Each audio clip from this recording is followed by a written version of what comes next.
ప్రతి స్త్రీ తన జీవితంలో తల్లి అవడం అనేది గొప్ప వరంగా భావిస్తుంది. కానీ ప్రస్తుత కాలంలో చాలామంది సంతానలేమి సమస్యలతో బాధపడుతూ ఉంటారు.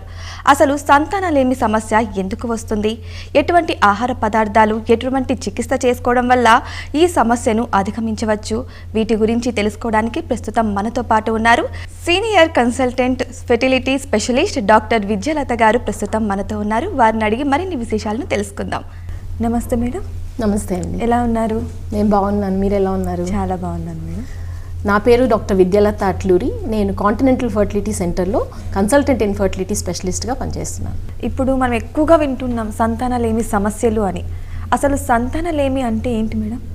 సంతానలేమి అనేది ఇప్పుడు దంపతులు ఒక సంవత్సరం పాటు ఎలాంటి గర్భనిరోధక పద్ధతులు అవలంబించకుండా సంతానం కోసం ప్రయత్నిస్తే గర్భధారణ అనేది జరగకపోతే అప్పుడు సంతానలేమి అంటాము.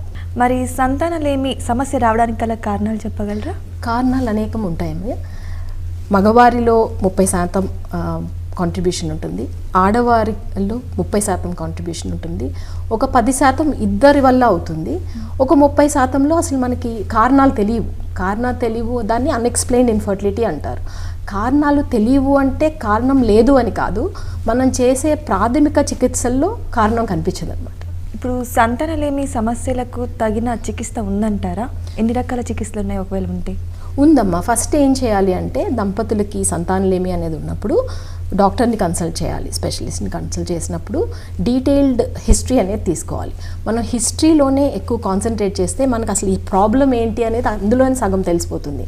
అసలు ఇప్పుడు ఆడవారిలో పీరియడ్స్ అనేది రెగ్యులర్గా వస్తుందా, లేకపోతే వాళ్ళకి ఏమైనా హార్మోన్ పరమైన ప్రాబ్లమ్స్ ఉన్నాయా, అత్యధికంగా హెయిర్ గ్రోత్ ఏమైనా ఉందా ఫేస్ మీద, లేకపోతే అధిక బరువు ఉన్నారా, అలాంటివి, లేకపోతే ఇంతకుముందు ఇన్ఫెక్షన్స్ ఏమైనా వచ్చినాయా, ఇలాంటివన్నీ ఆడవారిలో మనం కనుక్కోవచ్చు. ఇంతకుముందు సర్జరీస్ ఏమైనా అయినాయా. మగవారిలో వచ్చేసరికి వాళ్ళకి చిన్నప్పుడు ఏమైనా సర్జరీస్ అయినాయా, ఇన్ఫెక్షన్స్ ఏమైనా అయినాయా, ఇలాంటివన్నీ మనం కనుక్కుంటే కొంచెం సగం మనకు తెలుస్తుంది, అసలు ఏంటి ప్రాబ్లం అనేది తెలుస్తుంది. తర్వాత మనం ఇన్వెస్టిగేషన్స్ అంటారు. ఇన్వెస్టిగేషన్స్లో ఏంటంటే ఆడవారిలో ప్రాథమికంగా చేసేది స్కాన్ చేసుకుని అసలు గర్భాశయం ఎలా ఉంది, అండాశయాలు ఎలా ఉన్నాయి, అండాశయాల్లో మనకి అండాల కౌంట్ ఎలా ఉంది అనేది చేసుకుంటాం. తర్వాత బ్లడ్ టెస్ట్, హార్మోన్స్ చూసుకోవడం. హార్మోన్స్లో కూడా ప్రాథమికంగా ఏంటంటే ఏఎంహెచ్ అనే టెస్ట్ ఉంటుందమ్మా, యాంటీ ముల్లేరియన్ హార్మోన్. ఇదేంటి అంటే అండాశయాలలో అండాల కౌంట్ ఎంత ఉంది, ఆ వయసుకి తగ్గట్టు ఉందా, తక్కువ ఉందా, ఎక్కువ ఉందా అనేది తెలుస్తుంది. అది కాకుండా మన ఫెలోపియన్ ట్యూబ్స్ టెస్ట్ కూడా, ఆ ఫెలోపియన్ ట్యూబ్స్ అనేది చాలా ఇంపార్టెంట్. అందులోనే మనకి వీర్యకణాలును అండం కలిసేది దాంట్లోనే. అదే ఫెలోపియన్ ట్యూబ్ కనుక మూసుకొని పోతే ఆ గర్భం వచ్చేదానికి ఆస్కారం లేదు. సో అది ఎలా ఉంది అనేది చూసుకోవాలి. తర్వాత మన మగవారిలోకి వచ్చేసరికి ఒకే టెస్ట్ ఉంటుంది, దాన్ని స్పర్మ్ అనాలిసిస్ అంటాం. మన వీర్యకణాలు ఎలా ఉంది, కౌంట్ ఎలా ఉంది, దాని కదలిక ఎలా ఉంది, దాని స్వరూపం ఎలా ఉంది అనేది చూసుకోవాలి.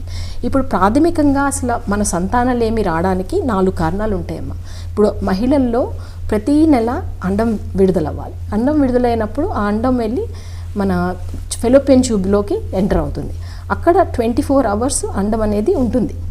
ఆ 48 గంటల లోపు గనక మనం భార్యాభర్త కలవడం జరిగితే ఈ వీర్యకణాలు వెళ్ళి అండంతో ఫెలోపియన్ ట్యూబ్లో కలవడం జరుగుతుంది. ఆ కలిసిన తర్వాత పిండం అనేది ఫామ్ అవుతుంది. ఆ పిండము 4-5 రోజులు డివైడ్ అయ్యి వచ్చి గర్భాశయంలో అతుక్కోవడం జరుగుతుంది. ఇప్పుడు అండం సరిగా విడుదలవపోయినా ప్రెగ్నెన్సీ రాదు. ఈ ఫెలోపియన్ ట్యూబ్స్ అనేవి మూసుకుని పోయినా ప్రెగ్నెన్సీ రాదు. ఈ వీర్యకణాలకి కదలిక లేకపోయినా, లేకపోతే మన కౌంట్ సరిగ్గా లేకపోయినా, అండాన్ని చేరుకునే శక్తి లేకపోయినా ప్రెగ్నెన్సీ రాదు. అలాగే మన గర్భాశయంలో ఏమైనా ప్రాబ్లమ్స్ ఉన్నా కానీ ప్రెగ్నెన్సీ రాదు. అసలు ఏంటి ప్రాబ్లం అనేది ఫస్ట్ టెస్టులు చేసి చూసుకోవాలి. నేను చెప్పినట్టు స్కాన్ చేసుకోవాలి, బ్లడ్ టెస్ట్ చేసుకోవాలి, వీర్య పరీక్ష చేసుకోవాలి, ట్యూబ్ టెస్ట్ చేసుకోవాలి. ఎలా గుర్తించాలి అనడానికి మరి చికిత్స ఎలా ఉంటుంది మేడం? దీనికి చికిత్స అనేది ఇప్పుడు అంటే మనకు అసలు ప్రాబ్లం ఏంటి అనేది ఫస్ట్ తెలుసుకుంటే దాన్ని బట్టి చికిత్స అనేది ఉంటుంది. చాలామందికి ఒక అపోహ ఉంటుంది, ఏంటి అసలు ఫర్టిలిటీ అనగానే అందరికీ ఐవీఎఫ్ కావాలేమో అనేది పెద్ద అపోహ. చాలామందికి ఐవీఎఫ్ అనేది అవసరం పడదు. ఐవీఎఫ్ అనేది కొంతమందికే అవసరం పడుతుంది. చిన్న ట్రీట్మెంట్ ద్వారా కూడా మనం సంతానాన్ని కలగజేయచ్చు. ఎలా అంటే ఇప్పుడు సపోజ్ ఇప్పుడు మహిళలకి అసలు అండం అనేది పెరగట్లేదు, అండం అనేది విడుదల కావట్లేదు అంటే దానిలో కారణాలు ఏముంటాయంటే నీటి బుడగల సమస్య అని వినే ఉంటారు, పాలిసిస్టిక్ ఓవరీస్ అంటాం. అందులో ఏమవుతుందంటే చాలా అండాలు, చిన్న అండాలు వస్తాయి. కానీ మన హార్మోన్ సమతుల్యత దెబ్బతినడం వల్ల అండం అనేది పెరగడం జరగదన్నమాట. అండం అనేది రిలీజ్ అవ్వదు. అండం రిలీజ్ అవ్వకపోతే ప్రెగ్నెన్సీ వచ్చే ఆస్కారం లేదు. వాళ్ళకి జస్ట్ సింపుల్ ట్యాబ్లెట్ ఇచ్చి అండం పెరిగేలాగా చేసి, ఆ అండం పెరిగినప్పుడు ఆ సరైన సమయంలో భార్యాభర్తల్ని కలవమని చెప్తే వాళ్ళకి ప్రెగ్నెన్సీ వచ్చే ఆస్కారం ఉంటుంది. అది సింపుల్ పద్ధతి. దాన్ని ovulation induction and timed intercourse అని అంటాం. అది ఒక పద్ధతి. రెండో పద్ధతి ఏంటంటే, ఇప్పుడు వాళ్ళకి చాలాసార్లు ఇప్పుడు సంవత్సరం ట్రై చేశారు, 2 సంవత్సరాలు ట్రై చేశారు. ఇప్పుడు ఎలా ఉంటుందంటేనమ్మా, ఒక సంవత్సరం పాటు నిరంతరంగా ట్రై చేస్తే 85% మంది దంపతులకి ప్రెగ్నెన్సీ వచ్చే ఆస్కారం ఉంటుంది. 2 సంవత్సరాలు ట్రై చేస్తే 92% మందికి వచ్చే అవకాశం ఉంటుంది. 2 సంవత్సరాల తర్వాత కూడా రాలేదు అంటే అప్పుడు ఖచ్చితంగా వాళ్ళు కన్సల్టేషన్కి రావాల్సి వస్తుంది, ఏంటి సమస్య అని తెలుసుకోవడానికి. సంవత్సరం తర్వాతే టెస్టులు చేయించుకొని అంతా బాగుంటే ఇంకొక 6 నెలల సంవత్సరం పాటు ట్రై చేసుకోవచ్చు. అది కూడా ఏంటి, వయసు రీత్యా మళ్ళీ ఏదైనా కానీ సంతానం రావడానికి ఏదైనా ఒక్క కారణం చెప్పండి, ఒక్కటి ఇంపార్టెంట్ ఫ్యాక్టర్ ఏంటి అంటే మహిళల యొక్క ఏజ్ అని చెప్తాను నేను. మహిళలకి ఏమవుతుందంటే అమ్మ, ఇప్పుడు పురుషులకి ఎవ్రీ 2-3 మంత్స్ స్పర్మ్ అనేది ఉత్పత్తి అవుతూ ఉంటుంది. కానీ మనకి అలా కాదు. మనకి ఏమవుతుందంటే, మనం తల్లి గర్భం నుంచి కొన్ని అండాలతో పుడతాం. ఆ అండాలతో పుట్టినప్పుడు ఆ ప్రతి నెల అండాలు అనేది తగ్గిపోతూ ఉంటుంది. ఇప్పుడు ఈ నెల ఉందనుకో అమ్మ, ఈ అండాశయం నుంచి కొన్ని అండాలు అనేది రిక్రూట్ అవడం జరుగుతుంది. వాటిల్లో ఒక అండం అనేది బ్రెయిన్ నుంచి హార్మోన్ సిగ్నల్ ద్వారా రిలీజ్ అవుతుంది. మిగతా అన్నీ సైకిల్ అయ్యేసరికి పోతాయి. మళ్ళీ నెక్స్ట్ మంత్ మళ్ళీ కొన్ని వస్తాయి. ఇలా ఎన్నో అండాలను మనం పోగొట్టుకుంటూ ఉంటాం. మనం మెనోపాజ్ అంటాం కదా, మెనోపాజ్ వచ్చేసరికి మనకి అండాల కౌంట్ అనేది 1000కి పడిపోతుంది. మనం తల్లి గర్భం నుంచి పుట్టినప్పుడు 1 to 2 మిలియన్ అండాలతో పుడతాం. అదే మనం యుక్త వయసు వచ్చేసరికి 300,000 అంటే 3 లక్షల నుంచి 4 లక్షల అండాలు మిగులుతాయి. ఆ తర్వాత మనము 30 సంవత్సరాలు అట్లా వచ్చేసరికి ఒక 25,000 అండాలే మిగులుతాయి. సో అలా మనకు అండాల కౌంట్ ఎవ్రీ మంత్ పోతూ ఉంటుందన్నమాట. సో అందుకనే మహిళల ఏజ్ అనేది చాలా చాలా ఇంపార్టెంట్. ఇప్పుడు కొంతమంది సరే మీరు అడగొచ్చు, డాక్టర్ గారు 1 సంవత్సరం ట్రై చేయమన్నారు కదా, సంవత్సరం తర్వాతే టెస్టులు చేయించుకోవాలా అంటే అందరికీ అది రూల్ కాదమ్మా.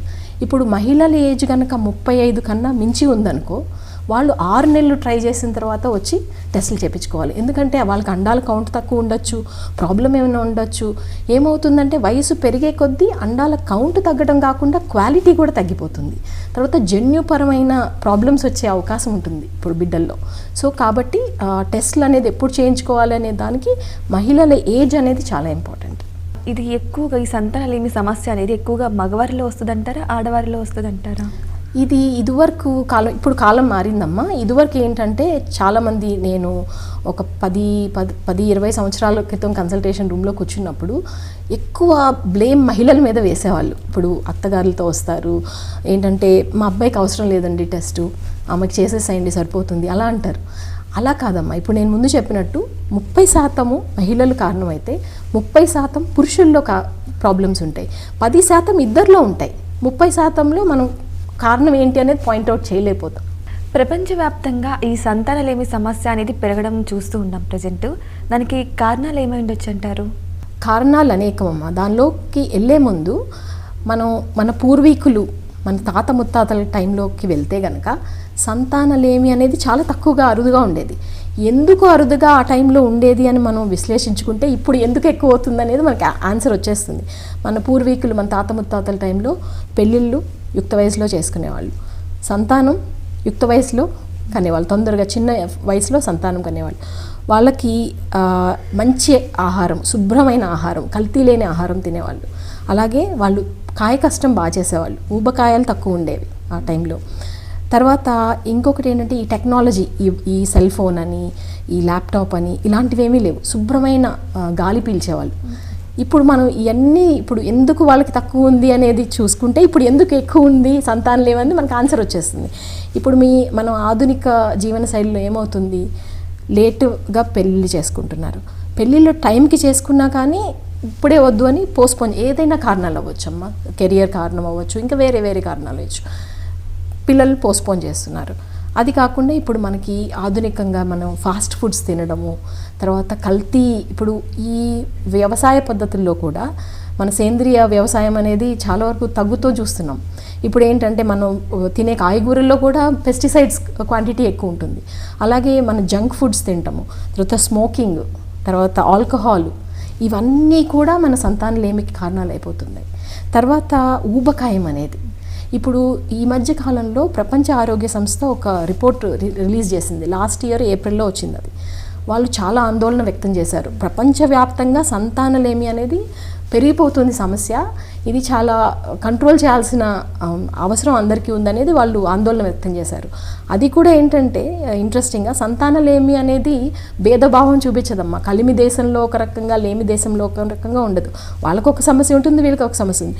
ఇంచుమించు మోతాదు అందరికీ ఒకేలాగా ఉంటుంది. సో మన జీవన శైలి ప్రధాన కారణం మనకి సంతానలేమి కావడానికి. సో మనం రూట్స్కి వెళ్ళిపోవాలి. ఏంటంటే శుభ్రమైన ఆహారం తీసుకోవాలి, నిద్ర అనేది మంచిగా పోవాలి, వ్యాయామం చేయాలి. తర్వాత టెక్నాలజీ అనేది మంచిదే, దాన్ని మనం సదుపయోగం చేస్తే మనకి మంచి ప్రయోజనాలు ఉంటాయి. దాన్ని దురుపయోగం చేస్తేనే మనకి ఈ అనర్థాలు అనేవి జరుగుతూ ఉంటాయి. ఇప్పుడు ఎక్కువ సెల్ ఫోన్ వాడడము, ల్యాప్ మీద పెట్టుకుని పనిచేయటం ఎక్కువ కాలం, ఇవన్నీ కూడా స్ట్రెస్ పెరిగిపోవడము, ఇవన్నీ కూడా కారణాలు అన్నమాట. సో ఇప్పుడు చాలామంది ఇప్పుడున్న ప్రస్తుత కాలంలో ఎక్కువగా కూర్చొని వర్క్ చేస్తూ ఉంటారు. సో వారికి ఏంటంటే సంతానలేమి సమస్య అనేది ఎక్కువగా వస్తూ ఉంటుంది. మరి వారికి ఎటువంటి సజెషన్స్ ఇస్తారు? అదేనమ్మా, ఇప్పుడు ఏంటంటే ఫస్ట్ అసలు ఆహార పద్ధతులు మార్చుకోవాలి.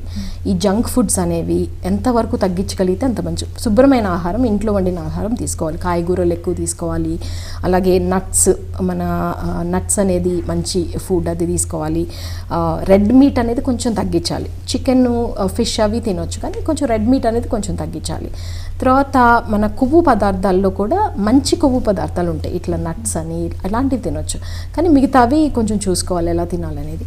తర్వాత వ్యాయామం అనేది చాలా ఇంపార్టెంట్. సరే కూర్చుని పనిచేస్తున్నారు ఒక 10 గంటలు 12 గంటలు, కానీ కొంచెం మన కోసం మనం కనీసం రోజుకు ఒక అరగంట వ్యాయామానికి మనం ఉపయోగించుకోవాలి. ఊబకాయం అనేది కంట్రోల్ చేసుకోవాలి. అండ్ నిద్ర కూడా చాలా ఇంపార్టెంట్ అమ్మ. మంచి ఒక 7-8 అవర్స్ అనేది నిద్ర ఇంపార్టెంట్.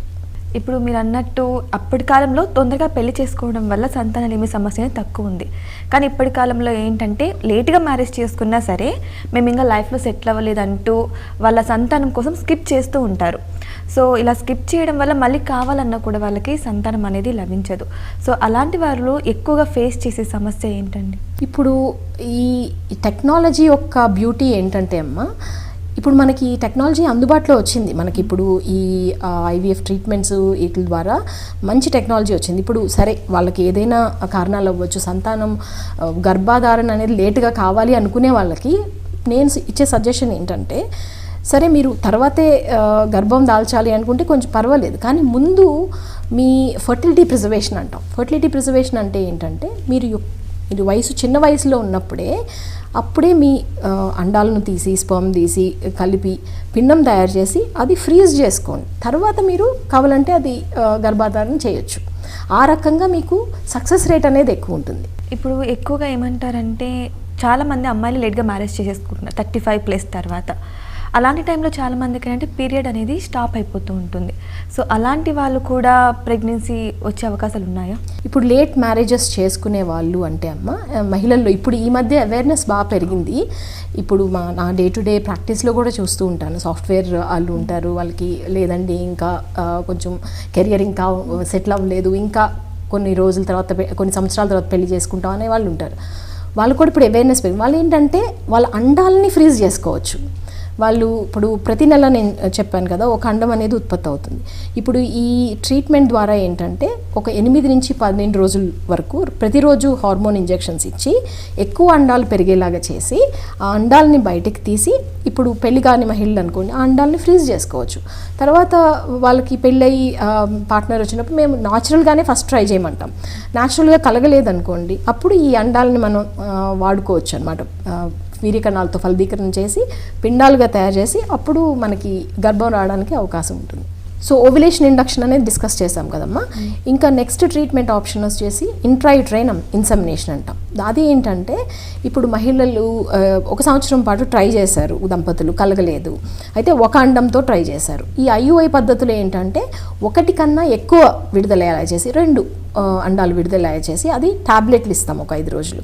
ఆ అండాలు విడుదలయ్యే టైంలో మగవారు కనుక వీర్యం ఇస్తే ఆ వీర్యాన్ని ల్యాబ్లో మంచి వీర్యం సెలెక్ట్ చేస్తాం, దాని నుంచి ప్రాసెస్ చేసి ఆ వీర్యం తీసుకెళ్ళి గర్భసంచిలో డైరెక్ట్ మహిళ యొక్క గర్భసంచిలో ప్రవేశపెడదాం. అలా చేయడం వల్ల ఏమవుతుంది, మనం అండము స్పర్మ్ కలిసే డిస్టెన్స్ని తగ్గిస్తున్నాం, అలాగే మనం అండం కౌంట్ పెంచుతున్నాం, రిలీజ్ అయ్యే కౌంట్ పెంచుతున్నాం, 2 విడుదలయ్యేలా చేస్తున్నాం. మంచి స్పర్మ్ సెలెక్ట్ చేసి గర్భాశయంలో అండానికి దగ్గరగా పెడుతున్నాం. అలా మనకి కొంచెం సక్సెస్ అయ్యే ఛాన్సెస్ ఉంటుంది. అది ఒక పద్ధతి. ఇది ఎప్పుడు చేయొచ్చు అంటే ఇప్పుడు అన్ఎక్స్ప్లెయిన్డ్ ఇన్ఫర్టిలిటీ అని చెప్పాను కదమ్మా, మనం కారణాలు మనం తెలుసుకోలేకపోయాయి, అంటే ప్రాథమిక టెస్టులన్నీ ఏమీ కారణం చూపించలేకపోయాం. ఇప్పుడు చాలామంది వస్తారు మన దగ్గరికి, ఏంటండి నెలసరి బాగా వస్తుంది, అండాల కౌంట్ బాగుంది, స్పర్మ్ బాగుంది, ట్యూబ్స్ బాగున్నాయి, కానీ ప్రెగ్నెన్సీ రావట్లేదు ఏంటండి అంటారు. ఇప్పుడు ఇవన్నీ ప్రాథమిక టెస్టులు. ఇప్పుడు ఇంకా అడ్వాన్స్ టెస్ట్లు అనేవి ఉంటాయమ్మా. కొంతమందికి ఏంటంటే ఎండోమెట్రియోసిస్ అనే సమస్య ఉంటుంది. అదేంటంటే గర్భసంచిలో కాకుండా గర్భసంచితో పాటు వేరే ప్రదేశాల్లో ఉండే అవకాశం ఉంటుంది. అప్పుడు ఏమవుతుంది, నెలసరి వచ్చినప్పుడు మనకి ఎలా అయితే బ్లీడింగ్ అవుతుందో ఇప్పుడు ఆ పొట్టలో ఉన్న ఆ ఏరియాస్ కూడా బ్లీడ్ అయ్యే అవకాశం ఉంటుంది. బ్లీడ్ అవటం వల్ల స్కార్ టిష్యూ అనేది ఫామ్ అవుతుంది. అప్పుడు మన ట్యూబ్స్ బ్లాక్ అవ్వటం, అండాశయాల నుంచి అండాలు రిలీజ్ అవ్వకుండా చేయడం, ఇలాంటి ప్రాబ్లమ్స్ ఉంటాయి. అది మనకి మామూలు ప్రాథమిక టెస్టుల్లో తెలియదు. లాప్రోస్కోపీ అనేది చేసినప్పుడు మనకు అది ఉందా లేదా అనేది తెలుస్తుంది. అదొక టెస్ట్ అనమాట. అలాగే మగవారిలో స్పర్మ్ అనాలిసిస్ అని చెప్పాను కదా, స్పర్మ్ అనాలిసిస్ అనేది చేసినప్పుడు మామూలుగా మనకి వీర్యకణాల కౌంట్ ఎలా ఉంది, దాని మన కదలిక ఎలా ఉంది, మన స్వరూపం ఎలా ఉంది, అలాంటివి తెలుస్తాయి.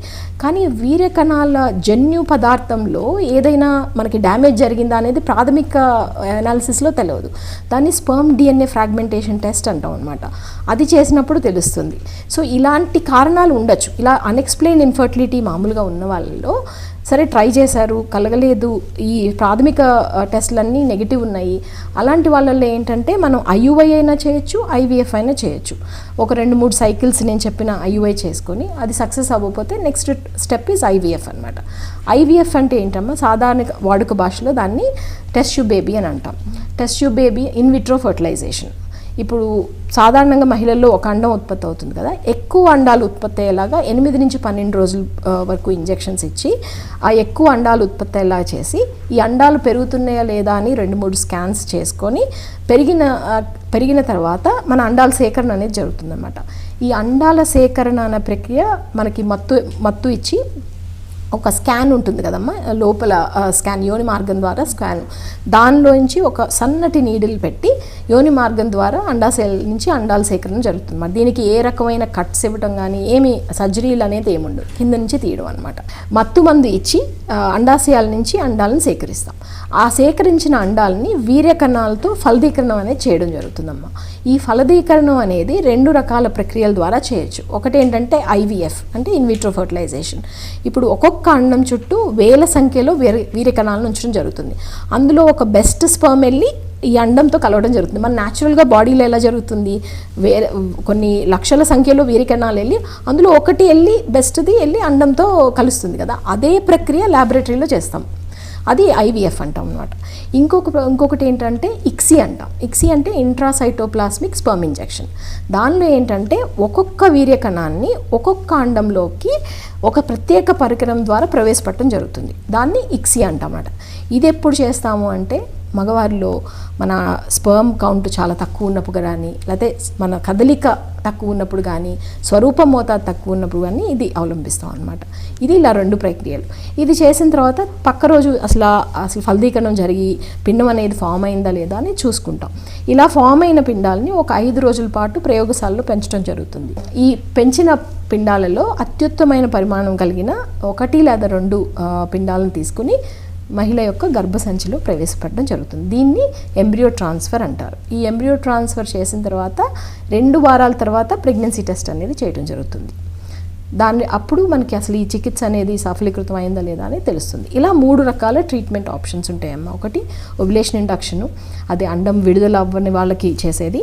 తర్వాత ఐయుఐ ట్రీట్మెంట్ అంటే మనకి అన్ఎక్స్ప్లెయిన్డ్ ఇన్ఫర్టిలిటీ ఉన్నా, లేకపోతే స్పర్మ్ మోతాదు బాగానే ఉంది కానీ కొంచెం తక్కువ ఉన్నాయి, అది అలా ఉన్నా, ఇందాక ఎండోమెట్రియోసిస్ అని చెప్పాను కదమ్మా, అది కొంచెం మైల్డ్ ఎండోమెట్రియోసిస్ ఉన్నా, ఇలాంటి వాళ్ళలో ఇది చేసుకోవచ్చు. అలాగే ఐవీఎఫ్ అనేది ఏంటంటే ఇప్పుడు ఈ ట్యూబ్స్ అనేవి మూసుకుపోతే మరి అండము స్పర్మ్ కలిసే అసలు మార్గం లేదు కదా, వాళ్ళకి ఐవీఎఫ్ చేయాల్సి వస్తుంది. అలాగే ఈ ముందు ట్రీట్మెంట్స్ అన్నీ ట్రై చేశారు, వర్కౌట్ అవ్వలేదు, అప్పుడు కూడా ఐవీఎఫ్ చేయాల్సి వస్తుంది. అలాగే స్పర్మ్ కౌంట్ అనేది చాలా తక్కువ ఉంది, అప్పుడు కూడా ఐవీఎఫ్ చేయాల్సి వస్తుంది. ఇలా మనం ట్రీట్మెంట్ ఆప్షన్స్ అనేది అసలు కండిషన్ ఏంటి అనే దాన్ని బట్టి డిసైడ్ చేసుకోవడం జరుగుతుంది. ముందు ప్రాపర్గా హిస్టరీ తీసుకోవడం, టెస్టులు చేసుకోవడం, దాన్ని బట్టి డిసైడ్ చేయడం జరుగుతుంది. అంటే ఒక్కొక్కళ్ళకి ఒక్కొక్కటి ఉంటుందమ్మా, అందరికీ ఒకే సూట్ అవ్వదు. ఇప్పుడు అండాల విడుదల అవ్వకపోతే సంతానలేమి సమస్యలు అన్నారు. ఈ పీసీఓఎస్ పీసీఓడి విషయాలకు వస్తే వారికి ఎక్కువగా విడుదల అవుతూ ఉంటాయి అండాలు. సో వాళ్ళకి చాలామందికి ఇప్పుడు అపోహ అంటారో నిజమంటారో తెలీదు, వాళ్ళకి సంతానలేమి సమస్య అనేది ఎక్కువగా ఉంటుంది అని చెప్పేసి ఒక టాక్ ఉంది. మరి దాని గురించి మీరేమంటారు? పీసీఓఎస్లో సంతానలేమి అనేది ఉంటుందమ్మా, అందరికీ ఉంటుందని కాదు. ఒక 22% పీసీఓఎస్లో మామూలుగానే సైకిల్స్ రెగ్యులర్గానే రావచ్చు. ఇక్కడ ఒకటి క్లారిఫై చేయాలమ్మా. ఒకటి పాలిసిస్టిక్ ఓవరీ అనేది ఒకటి, పాలిసిస్టిక్ ఓవేరియన్ సిండ్రోమ్ అనేది ఒకటి. పాలిసిస్టిక్ ఓవరీ అంటే ఏంటంటే నీటి పొడుగలు అంటారు కదా, అవి మన స్కాన్లో ఇప్పుడు చేసిన తర్వాత నీటి పొడుగల్లాగా అనిపిస్తే అది పాలిసిస్టిక్ ఓవరీ అంటాం. సిండ్రోమ్ అనేది ఏంటంటే ఇప్పుడు నేను చెప్పబోయే 3 2 ఉంటే దాన్ని సిండ్రోమ్ అంటాం. ఒకటేంటి ఇట్లా నీటి పొడుగలు కనిపించడం స్కాన్లో, 2 ఏంటి వాళ్ళకి ఇర్రెగ్యులర్గా సైకిల్స్ రావటం, 3 ఏంటంటే మేల్ హార్మోన్ మేల్ హార్మోన్ అనేది ఎక్కువ ఉండి ఇప్పుడు అన్వాంటెడ్ హెయిర్ గ్రోత్ వస్తుంది కదా, అలాంటివి రావటం. ఈ 3 ఏ 2 ఉన్నా కానీ పాలిసిస్టిక్ ఓవేరియన్ సిండ్రోమ్ అంటారు అనమాట. సో ఈ సిండ్రోమ్ అనేది ఉన్న వాళ్ళల్లో సంతానలేమి వచ్చే అవకాశం ఎక్కువగా ఉంటుంది. ఇప్పుడు మీరు అన్నారు కదమ్మా, ఇట్లా ఈ అండాలు ఎక్కువ విడుదల అనేది జరగదన్నమాట చాలామంది, అందుకని ప్రాబ్లం వస్తుంది. ఏమవుతుంది, చాలా అండాలు అనేది రిక్రూట్ అవుతాయి కానీ పెరగవు. ఎందుకు పెరగవు అంటే మన హార్మోన్లు సమతుల్యత అనేది దెబ్బతింటం వల్ల ఈ అండాలు పెరిగే ప్రక్రియ అనేది జరగదు. దీనికి సింపుల్ ట్రీట్మెంట్ నేను ఇందాక చెప్పాను కదా, ఓవ్యులేషన్ ఇండక్షన్. ఏం లేదు, ఒక టాబ్లెట్ ఇచ్చి ఒక 5 రోజులు మన నెలసరి వచ్చిన తర్వాత 2వ రోజు నుంచి 6వ రోజు వరకు ఒక రోజుకి ఒక టాబ్లెట్ 5 రోజులు ఇచ్చేసేసి ఆ 10వ రోజు నుంచి మనం స్కాన్ చేసుకుని అండం పెరుగుతుందా, మనకి 1 లేదా 2 పెరిగితే చాలు, మనకి 3, 4 అలా పెరగకూడదు. మళ్ళీ మనకి ఏంటంటే 1, 2 ఉంటే మంచిగా పెరుగుతున్నట్టు, 3, 4 ఉంటే ఆ సైకిల్ అసలు కలవద్దనే చెప్తాము. ఇప్పుడు మగవారిలో వీర్య కణాల నాణ్యత పెరగాలంటే ఏం చేయాలండి? మంచి ప్రశ్నమ్మా. మగవాళ్ళలో వీర్య కణాలు పెరగాలంటే కొన్ని చేయకూడని ఉంటాయి, కొన్ని చేయాల్సినవి ఉంటాయి. ముందు చేయకూడని ఏంటో తెలుసుకుందాం. ఇప్పుడు స్మోకింగ్ అనేది చాలా చాలా చాలా డేంజరస్ అమ్మ స్పర్మ్కి. ఎందుకంటే స్మోకింగ్ చేసే వాళ్ళలో స్పర్మ్ క్వాలిటీ అనేది చాలా పడిపోతుంది. సో సంతానం కావాలి అనుకునే మగవారు స్మోకింగ్ అనేది ఆపేసేయాలి.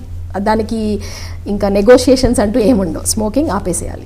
రెండోది ఏంటంటే ఆల్కహాల్ కూడా మోతాదుని మించి తీసుకుంటే అది కూడా వీర్య కణాలను దెబ్బతీస్తుంది. ఇంకొకటి కాఫీ ఎక్కువ తాగే అలవాటు ఉంటుంది కొంతమందికి. 1 లేదా 2 కప్పుల వరకు ఓకే, ఆ తర్వాత కాఫీ అనేది తాగకూడదు. నేను నా దగ్గరికి వచ్చే వాళ్ళకి ఏం చెప్తానంటే, కాఫీ ఎక్కువ తాగుతున్నామంటే 1 కప్పు తాగండి, మిగతావి డీకాఫ్ చేసుకోండి, కాఫీన్ లేని కాఫీ ఉంటుంది కదా అది తాగమని చెప్తాను. ఇదొకటి. తర్వాత ఈ మత్తు పదార్థాల జోలికి అస్సలు వెళ్ళకూడదు, అది కూడా మనకి వీర్య కణాల నాణ్యత అనేది దెబ్బతీస్తుంది. తర్వాత ఇంకొకటి, చాలామంది మగవారు ఇప్పుడు మన ఫిట్నెస్ అవేర్నెస్ చాలామందికి వచ్చేసింది. వాళ్ళు ఏంటంటే జిమ్కి వెళ్తాం, కండలు పెంచడం, చాలామందికి అది ఇష్టం.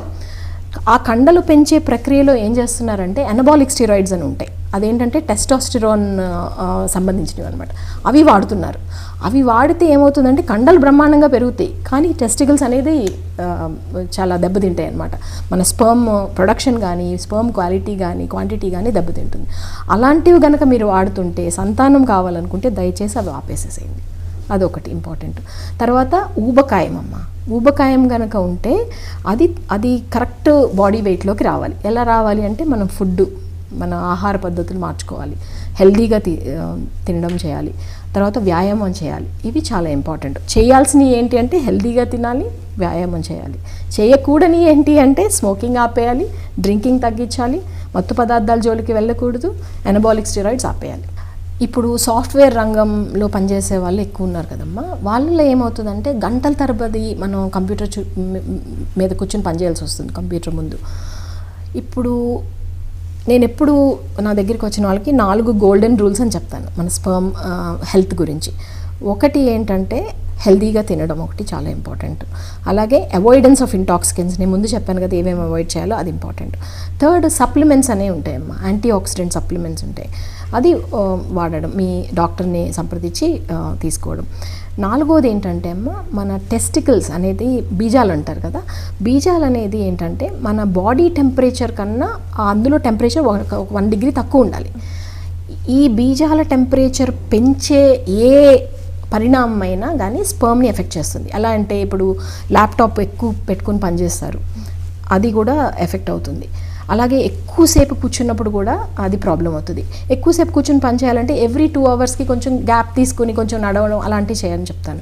ఇక్కడ ఎక్కువ లేదు కానీ వెస్ట్రన్ వరల్డ్లో ఇలా జిమ్కి వెళ్ళి సోనా అనే రూమ్ ఉంటుంది, ఆ రూమ్లో గంటలు చాలాసేపు కూర్చుంటారు, అది కూడా అసలు మంచి పద్ధతి కాదు. అలాగే హాట్ బాత్ టబ్స్లో కూర్చుంటారు, అది కూడా మంచి పద్ధతి కాదు. ఇంకొకటి ఏంటంటే టైట్ అండర్వేర్ వేసుకుంటారు, అది కూడా మంచి పద్ధతి కాదు. ఇవన్నీ కూడా మనం దృష్టిలో తీసుకోవాలి. ఈ సెల్ ఫోన్ వాడకం కొంచెం తగ్గించడం, ఈ ల్యాప్టాప్ అనేది ల్యాప్ మీద పెట్టుకుని పని చేయకుండా టేబుల్ మీద పెట్టుకుని పని చేయడం, ఎంతవరకు అవసరమో అంతవరకే చేయడం, అది ఇంపార్టెంట్ అమ్మా. ఈ ఊబకాయానికి సంతానం లేని సమస్యకు కారణం ఏంటి, అంటే సంబంధం ఏంటి మేడం? ఊబకాయం అనేది ఉన్నప్పుడు అమ్మ హార్మోనల్ ఇంబ్యాలెన్స్ అనేది వస్తుంది, మగవారిలో అయినా ఆడవారిలో అయినా ఇద్దరిలో. ఈ హార్మోనల్ ఇంబ్యాలెన్స్ అనేది వచ్చినప్పుడు మన స్పర్మ్ ఎఫెక్ట్ అవుతుంది, అలాగే ఎగ్ కూడా ఎఫెక్ట్ అవుతుంది. దానివల్ల ఇప్పుడు మహిళల్లో పీరియడ్స్ రెగ్యులర్గా రాకపోవడం, ఈ ఊబకాయం ఉన్న వాళ్ళకి 5 to 10% ఆఫ్ బాడీ వెయిట్ తగ్గినా కానీ పీరియడ్స్ అనేది వాటంతటా అదే రెగ్యులర్ అయిపోతాయి, వాళ్ళకి న్యాచురల్గానే ప్రెగ్నెన్సీ రావచ్చు. అలాగే పురుషుల్లో కూడా ఊబకాయం అనేది తగ్గించుకుంటే స్పర్మ్ క్వాలిటీ పెరిగే అవకాశం ఉంటుందన్నమాట. కాంటినెంటల్ ఫర్టిలిటీ సెంటర్ యొక్క స్పెషాలిటీ ఏంటి, అంటే వేరే యొక్క స్పెషాలిటీ హాస్పిటల్స్ కన్నా దీనికి మధ్య తేడా ఏంటి? కాంటినెంటల్ ఫర్టిలిటీ సెంటర్ అనేది దీని ప్రిన్సిపల్స్ అమ్మ, ఒకటి ఎథికల్ ప్రాక్టీస్, అలాగే ఎవిడెన్స్ బేస్డ్ ప్రాక్టీస్. మన ఇంటర్నేషనల్గా స్టాండర్డ్స్ అనేది ఫాలో అవుతాం.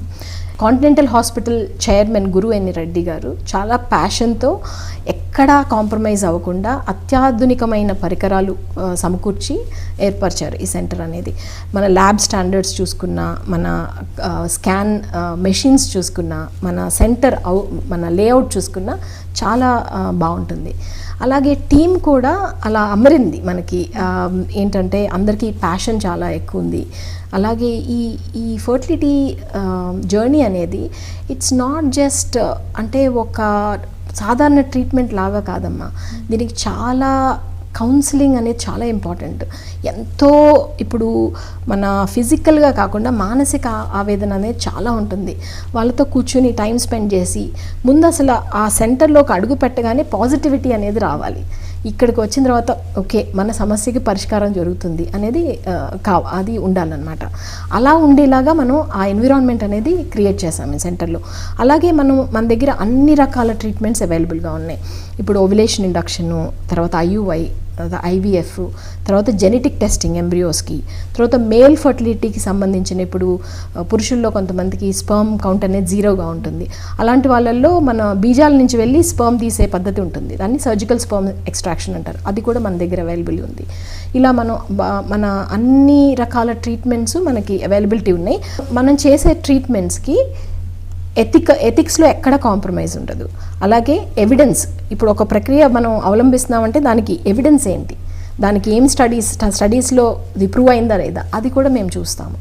అలాగే ప్రతి ఒక్కళ్ళకి బ్లాంకెట్ పాలసీ అనేది ఉండదమ్మా. ఇప్పుడు ఒక సైజు షర్ట్ అందరికీ ఫిట్ అవ్వదు కదా, ఒక్కొక్కళ్ళ సమస్యని బట్టి ఒక్కొక్కళ్ళ ప్రాబ్లమ్ని బట్టి వాళ్ళకి ట్రీట్మెంట్ అనేది జరగడం జరుగుతుంది. అలాగే మనం టైం స్పెండ్ చేయటము, ఏది కావాలో వాళ్ళకి ఏది అవసరమో అది చేయడము.